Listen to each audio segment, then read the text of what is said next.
Hello friends, welcome to our channel. నేను మీ Amarnath Nagelli. So friends, మీ Android mobile phone charge అవ్వడానికి 3 hours 4 hours లేదంటే మొత్తం ఒక రోజంతా పడుతుందా?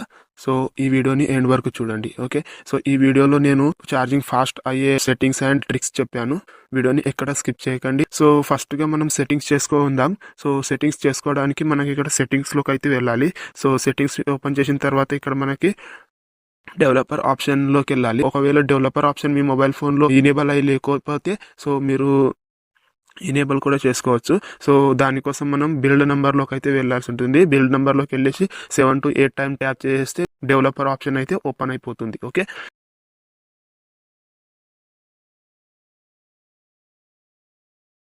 బిల్డ్ నెంబర్ లోకి వెళ్ళేసి ఇలా 7 to 8 టైమ్స్ ట్యాప్ చేస్తే డెవలపర్ ఆప్షన్ అయితే ఓపెన్ అయిపోతుంది. Okay, so developer option open అయిన తర్వాత మళ్ళీ ఇక్కడ అడిషనల్ సెట్టింగ్స్ లోకి వెళ్ళేసి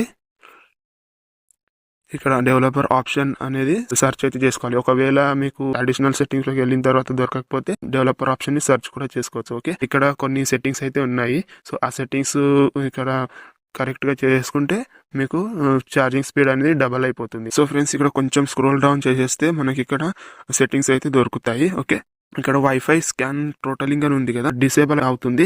ఇక్కడ మనం ఇనేబుల్ అయితే చేయాలి. ఇనేబుల్ చేస్తే కదా మనకి ఛార్జింగ్ స్పీడ్ అనేది ఎక్కువగా అవడానికి హెల్ప్ అవుతుంది. ఓకే, దాని తర్వాత ఇక్కడ always keep mobile data active అని చెప్పేసి ఉంటుంది. జస్ట్ దాని కిందనే అది ఇక్కడ ఆన్ అయితే ఉంటుంది. సో దాన్ని ఆఫ్ అయితే చేయాలి. ఆఫ్ చేస్తే మనకి ఇక్కడ మొబైల్ డేటా యాక్టివిటీ అనేది ఆఫ్ అయిపోతుంది. దాంతో మనకి ఛార్జింగ్ అనేది చాలా ఫాస్ట్ గా అవుతుంది. Okay, so just scroll down అయితే చేయాలి. స్క్రోల్ డౌన్ చేసిన తర్వాత ఇక్కడ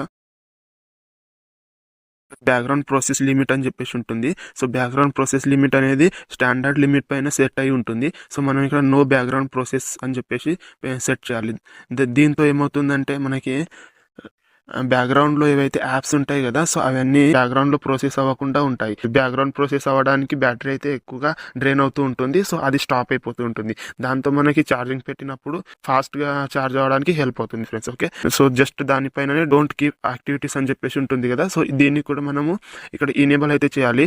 అది జస్ట్ మనం మొబైల్ ఫోన్ కి ఛార్జింగ్ కేబుల్ కనెక్ట్ చేసినప్పుడు మాత్రమే ఇనేబుల్ చేయాలి. మొబైల్ ఛార్జింగ్ కేబుల్ డిస్కనెక్ట్ చేసిన తర్వాత మనం ఎప్పుడైతే ఛార్జింగ్ కంప్లీట్ అయిపోయిన తర్వాత డిస్కనెక్ట్ చేస్తాం కదా, సో అప్పుడు మనము ఇక్కడ ఇదైతే డిసేబుల్ అయితే చేయాలి. ఓకే, సో డిసేబుల్ ఇక్కడ ఇనేబుల్ చేస్తే కదా, సో దీంతో ఏమవుతుందంటే ఎక్కువగా ఏదైతే సో అన్నోన్ యాప్స్ ఏవైతే ఉంటాయి కదా, ఎప్పుడైనా మనం బ్యాక్గ్రౌండ్ ప్రాసెస్ లో ఏవైతే ఎక్కువగా అన్నోన్ యాప్స్ కానివ్వండి, మనకి తెలిసిన యాప్స్ కానివ్వండి, అవన్నీ బ్యాక్గ్రౌండ్ ప్రాసెస్ లో టోటల్ గా అయితే ఆఫ్ అయితే అయిపోతాయి. దాంతో మనకి ఛార్జింగ్ స్పీడ్ అనేది ఇంక్రీజ్ అవుతూ ఉంటుంది. ఓకే ఫ్రెండ్స్, సో ఇవి ఫ్రెండ్స్ సెట్టింగ్స్. నేను కొన్ని టిప్స్ చెప్తాను, సో అవి కూడా మీరు ఫాలో అవ్వాలి. ఓకే, కంపెనీ ఇచ్చిన చార్జర్ ని యూజ్ చేయండి. అండ్ మొబైల్ కెపాసిటీ ఎంత ఉందో ఆ చార్జర్ మాత్రమే యూజ్ చేయండి. Fast charger, third party charger use చేయకండి. దాంతో బ్యాటరీ హెల్త్ అనేది డ్యామేజ్ అవుతుంది ఫ్రెండ్స్. ఓకే, సో ఇది గుర్తుపెట్టుకోండి. సో ఇది ఫ్రెండ్స్ ఇవాల్టి వీడియో. సో మీకు ఈ వీడియో ఎలా అనిపించిందో కమెంట్ చేయండి. అండ్ మన ఛానల్ ని సబ్స్క్రైబ్ చేసుకోండి అండ్ లైక్ అండ్ షేర్ చేయండి. ఓకే.